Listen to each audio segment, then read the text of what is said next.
பெருமாளோடு சம்பந்தப்பட்டு இருப்பதால் எப்போதுமே திருப்தாம், எப்போதுமே திருப்தி அடைந்தவளாக இருக்கின்றாள். யஹாத்வயா சக ஸ்வர்கோ நிறையோ யஹாத்வயா வினா. ராமர் சீதை கிட்ட போய் சொல்றார், அம்மா நான் காட்டுக்கு போயிட்டு வந்துடுறேன். I have been commanded to go for 14 years. I will miss you a lot, Sita. Let us stay in touch. The world is very small. We will come meet again. Okay, let us stay in touch. I'll make sure that wherever I go, I'll have mobile data. Let us come on video call. Let's say hi.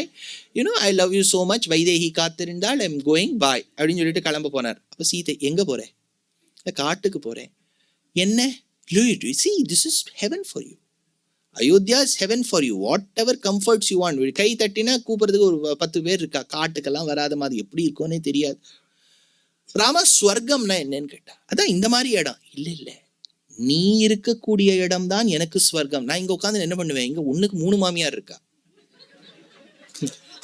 என்ன இவா கிட்ட விட்டுட்டு போயிட்டு இது ஸ்வர்க்கம்னு சொன்னா எப்படி? அதனால நான் உன்னோட கூட வந்துடுறேன். அதனால யஹாத்வயா சஹ ஸ்வர்கோ நிறையோ யஹாத்வயா வினா இதி ஜானன்னு பராம் பிரீத்தின் கச்சராம மயா சஹ. அதனால நான் உன்னோட கூட வரேன்.